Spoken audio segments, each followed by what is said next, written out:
A lonely man, deep in the frozen wilderness, stumbles upon a wounded gray wolf, shot and left to die. Against all odds, he carries the massive animal through miles of snow and ice, but what happens in the end will leave you speechless. A story of survival, trust, and an unbelievable twist that no one saw coming. Stay until the end to witness this incredible journey. Before we begin, make sure to subscribe to the channel, hit the like button, and turn on notifications. This helps us bring more inspiring and powerful stories like this one. The wind howled through the vast expanse of the Alaskan wilderness, carrying with it a bitter chill that cut through even the thickest of coats. Nathan Carter trudged through the deep snow, his heavy boots sinking into the frozen earth with every step. The landscape around him was untouched, a sea of white stretching endlessly beneath a sky turning to dusk. Towering evergreens loomed in the distance, their branches heavy with fresh snowfall. It had been days since Nathan had seen another living soul, but that was just the way he liked it. He had come out here to be alone, to leave the chaos of the world behind. For years, the noise of society had suffocated him. Too many expectations, too many regrets. Out here, there were no deadlines, no distractions, just the raw, unforgiving beauty of nature. But tonight, something felt off. Nathan slowed his pace, his instincts sharpening. The forest was too quiet. The usual sounds, the distant call of a raven, the rustling of small creatures in the underbrush, were gone. Then he saw it, a dark shape slumped against the snow, motionless. Nathan's pulse quickened. At first, he thought it was a fallen tree, maybe a lump of rock covered in frost. But as he stepped closer, the shape became clearer. It was a wolf, a massive gray wolf, its fur matted with blood. Nathan's breath hitched. He had seen wolves in the wild before, but never one this close, and never like this. The animal's side rose and fell in shallow, uneven breaths. It was still alive, but barely. Then its eyes opened. Two piercing golden irises locked onto Nathan's. And in that moment, everything changed. Nathan should have backed away. A wounded predator was dangerous, unpredictable.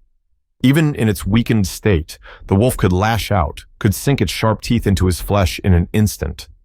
But he didn't move, because he saw something in those eyes that stopped him cold. Not fear, not aggression, but acceptance. A silent, unspoken plea. Nathan's jaw tightened as he scanned the wolf's body. That's when he saw it, the gunshot wound just behind the shoulder. The blood had stained the snow beneath it, leaving behind a trail of red leading back toward the trees. Poachers, Nathan muttered under his breath, his fingers curling into fists. He had seen their work before, men who didn't hunt for food or survival, but for sport, for trophies. They had shot this wolf, left it to die, and moved on like it was nothing. Nathan let out a slow breath, his heart pounding. He had two choices. He could leave it, let nature take its course. Or he could do something insane. Nathan took a step forward, lowering himself carefully beside the wolf. The animal flinched, but didn't try to run. "You're not going to make it out here, buddy," he murmured. The wolf blinked, its breathing ragged. Nathan knew it was madness, but he had already made up his mind. Reaching beneath the animal's massive body, he gritted his teeth and lifted. The weight was immense, easily over 120 pounds of solid muscle and fur. Nathan staggered, his boots slipping slightly in the snow, but he didn't let go. "You better not bite me for this," he muttered, adjusting the wolf's body over his shoulders. The cold bit into his skin.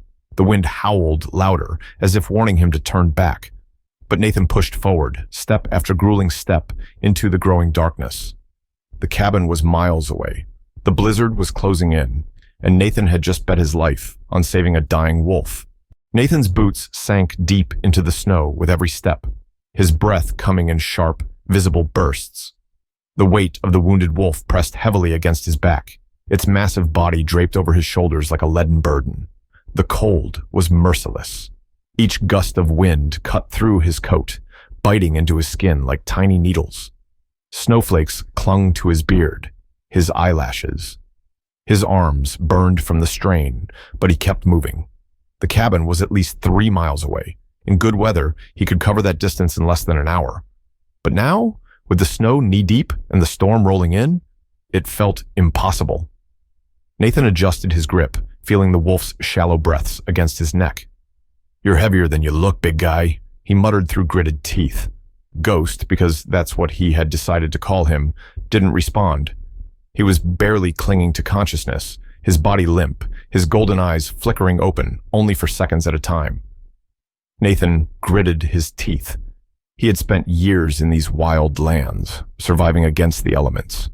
He had built his life around solitude, choosing this isolation. He had told himself he didn't need anyone. And yet, here he was, risking his life for a wounded predator. Why? Nathan pushed the thought away. Now wasn't the time for questions. Now was the time for survival. The storm grew stronger. The wind howled like an angry beast, erasing Nathan's footprints almost as soon as he made them. His cabin was still out of sight, buried somewhere in the vast whiteness. Nathan's legs trembled, exhaustion creeping into his bones. He had to rest, just for a moment. He spotted a fallen tree ahead, its thick trunk barely visible beneath the snow. Stumbling toward it, he lowered Ghost gently onto the ground, kneeling beside him. Nathan's hands were numb, his fingers barely responding as he reached out to check the wolf's wound. The bleeding had slowed, but Ghost's fur was still sticky with half-frozen blood. The wolf let out a weak, ragged breath, his chest rising and falling in slow, shallow movements. Nathan exhaled sharply, pulling off his gloves and pressing a hand against the wolf's side, still warm.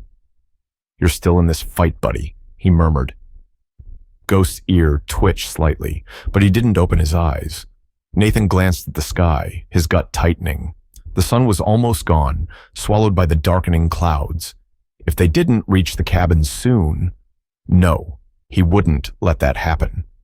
Bracing himself, Nathan hoisted Ghost back over his shoulders, gritting his teeth against the ache in his muscles. "One step at a time," he muttered, forcing himself forward.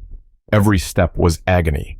His boots slipped more than once, nearly sending them both crashing into the snow. His breath came in harsh gasps, the cold burning his lungs, his vision blurred from exhaustion. But then, finally, he saw it.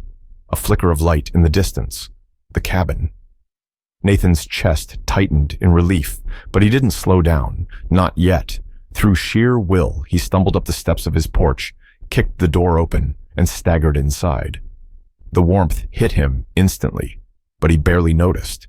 He just collapsed to his knees, carefully lowering Ghost onto the thick fur rug near the fireplace. For a moment, he just breathed. Then he scrambled into action. Nathan threw more wood into the fire, the flames roaring to life. He grabbed his first aid kit, his hands shaking from exhaustion as he pulled out bandages and antiseptic. The wolf let out a low whine, his body trembling. "I know, buddy. Just hold on," Nathan murmured. He pressed a cloth against the wound, applying pressure. Ghost flinched, his golden eyes opening just enough to meet Nathan's. For the first time, there was something in them besides pain, trust. Nathan swallowed hard, tightening the bandage. He had made it. But something told him this was only the beginning. The fire crackled softly, filling the cabin with much-needed warmth. The storm outside raged on, wind whistling through the cracks in the wooden walls, but inside it was a different kind of battle. Nathan crouched beside Ghost, his jaw clenched as he worked.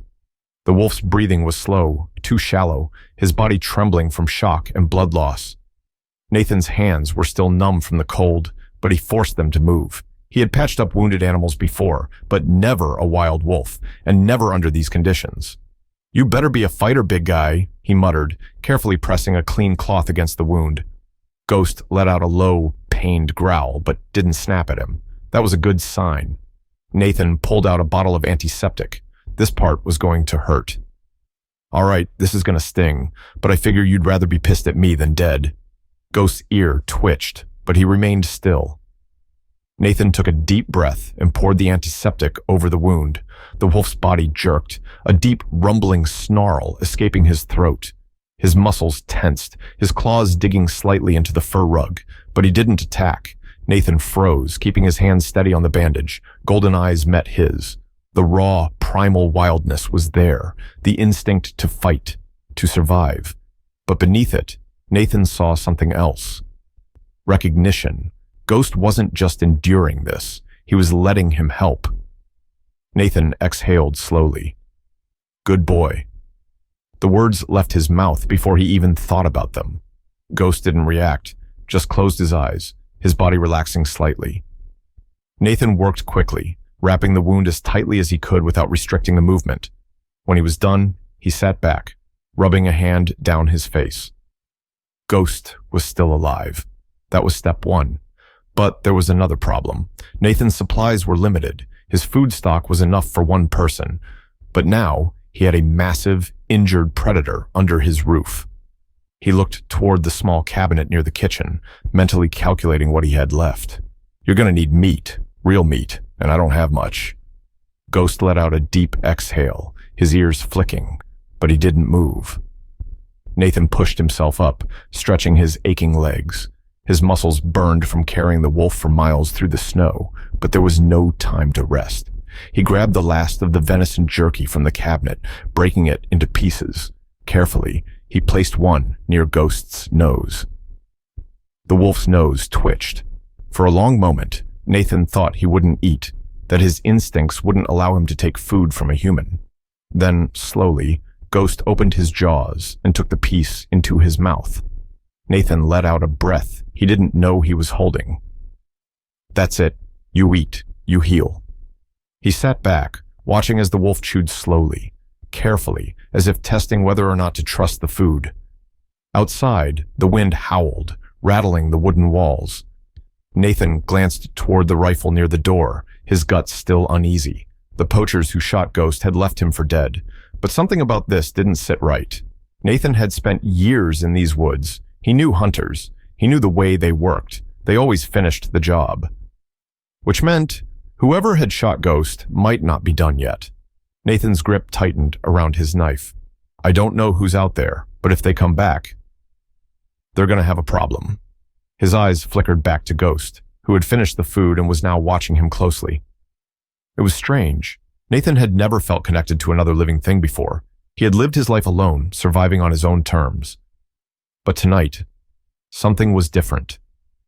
For the first time in years, he wasn't alone. The storm had finally begun to ease. Outside, the howling wind had quieted, leaving behind a vast, white silence. The snow-covered forest stretched endlessly beyond the cabin, untouched and eerily still. Nathan sat near the fire, his rifle across his lap, his eyes flicking between the window and the wounded wolf lying beside the hearth. Ghost was still alive. That was the good news. The bad news? Something wasn't right. Nathan's instincts had been honed by years of survival, and right now, every nerve in his body screamed that something was off. He reached for his mug of coffee, but before he could take a sip, crunch. The sound was faint, but unmistakable. Nathan froze.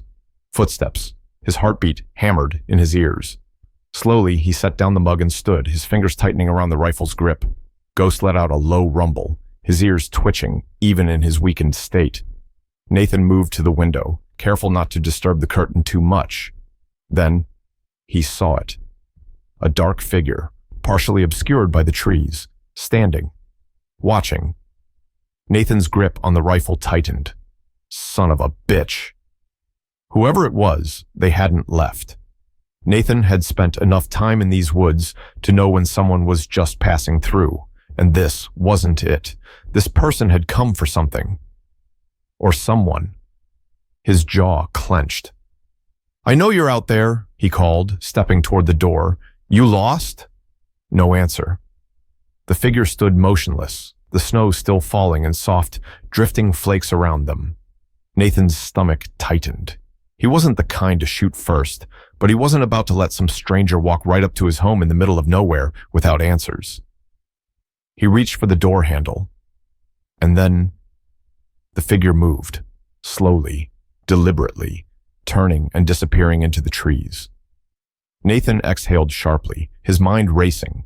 He should have felt relief, but but he didn't, because whoever that was, they weren't running away. They were biding their time. Nathan locked the door, bolting it shut before turning back to Ghost. The wolf's golden eyes were open, watching him with something almost knowing. Nathan exhaled, running a hand through his hair. "We might have a problem, buddy." Ghost let out a slow, deep huff, resting his head back down. Nathan sat heavily in his chair, staring into the fire. His cabin had always been a safe place, a world separate from everything and everyone. But now, someone had found him, and Nathan had a sick feeling in his gut that this wasn't over. The fire crackled softly, casting flickering shadows across the cabin walls. Nathan sat at the table, his rifle resting within reach, his eyes flicking between the door and the wounded wolf lying near the hearth. Outside, the snow had settled into an eerie stillness, but Nathan's gut told him one thing: whoever had been out there wasn't gone. Ghost stirred, letting out a low, restless huff, his golden eyes opening just slightly. He was recovering, but still weak. His breathing had steadied and the bleeding had stopped, but the wolf wasn't out of danger yet. Nathan poured a small amount of water into a metal dish and slid it toward him. "Drink, big guy." Ghost sniffed the water, his ears flicking. Then slowly, he lapped at it, his muscles tense, his gaze shifting between Nathan and the door. He knew. He felt it too. Nathan sighed, rubbing his fingers over his temples. He wasn't afraid of a fight, but he needed answers. Who was that person? And why had they shot Ghost but never finished the job? Nathan grabbed his coat and checked his ammunition. If someone was out there waiting for something, he wasn't about to sit around and let them make the first move. He threw another log into the fire, then crouched beside Ghost. "I'll be back. Don't go dying on me while I'm gone." Ghost's eyes narrowed slightly, as if he understood. Nathan pulled his hood over his head, grabbed his rifle, and stepped out into the frozen night. The cold hit him instantly, biting through his coat as he trudged into the forest. His boots crunched against the snow, but he moved carefully, quietly. Whoever was out here was watching him, hunting him. Nathan followed the tracks leading away from the cabin. They were deep, clear, recent. Then something caught his eye, a mark carved into the bark of a tree. He moved closer, running his fingers over it. A symbol. It wasn't just random scratches. It was intentional, almost like a brand. Nathan's gut tightened. What the hell is this? He followed the trail further until he spotted something that made his blood run cold. A wolf carcass, frozen in the snow.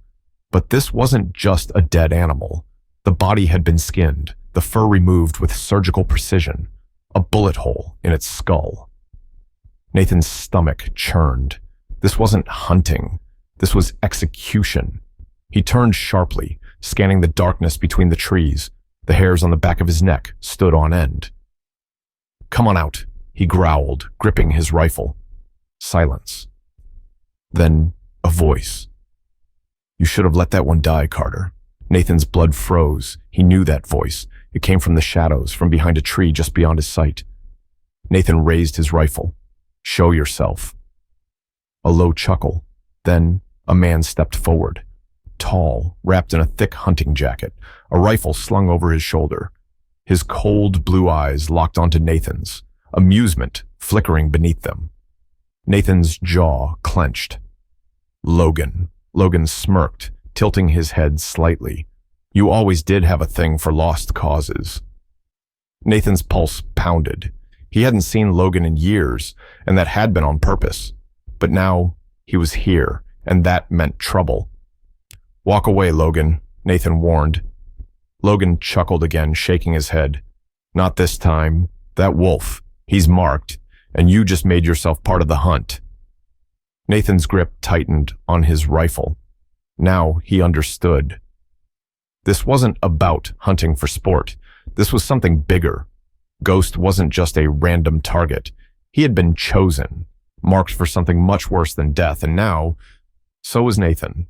The forest stood silent, the thick snow absorbing every sound.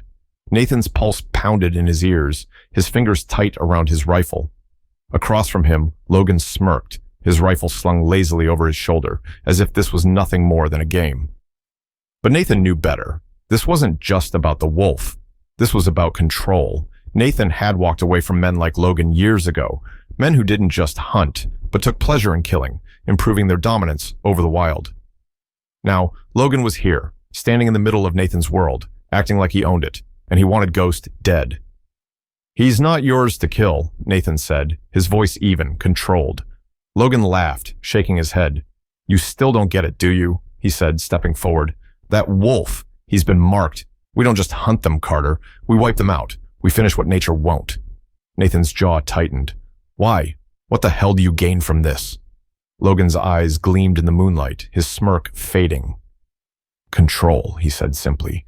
"We take control so they don't." Nathan's blood boiled. He had spent years surviving in this wilderness, learning its ways, respecting its laws.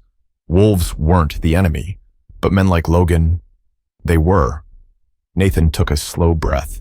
"You're going to turn around and walk away, Logan." Logan let out a low chuckle, shaking his head. "Or what?" Nathan raised his rifle. "Or you'll be the one left bleeding in the snow." For the first time, Logan's smirk faltered. A tense silence stretched between them. Then, movement. A low, deep snarl. Nathan's heart jumped. From behind him, Ghost moved. The wolf rose to his feet, slow, unsteady, but alive. His golden eyes burned, his lips curled back to reveal gleaming fangs. Logan took a step back. "You gotta be kidding me," he muttered. Nathan didn't move. "Leave, Logan," he said one last time, "and don't come back." Logan's eyes darted between Nathan and Ghost, his fingers twitching near his gun. Then, he made his choice. He turned, disappearing into the shadows of the trees. Nathan waited until the last sound of footsteps faded into the night. Then he exhaled. He lowered his rifle, turning back to Ghost. The wolf's legs trembled, but his eyes remained locked on the tree line, his fur bristling. Nathan crouched beside him, pressing a hand to his thick coat. "It's over." Ghost let out a slow breath, then for the first time lowered his head against Nathan's chest. Nathan froze. The wolf, this wild, powerful creature, was leaning on him, trusting him. For the first time in years, Nathan wasn't alone, and neither was Ghost. The snow fell softly around them. The night stretched endless and silent. But inside the cabin, where the fire still burned, 2 survivors remained. And this time, they would face the wilderness together. Against all odds, Nathan and Ghost survived. Not just the storm, but the true predator lurking in the wild, man. In the end, trust was the key to survival, proving that even the most unlikely bonds can change everything. If this story moved you, make sure to like, subscribe, and turn on notifications. And tell us in the comments, would you have saved the wolf? Let us know.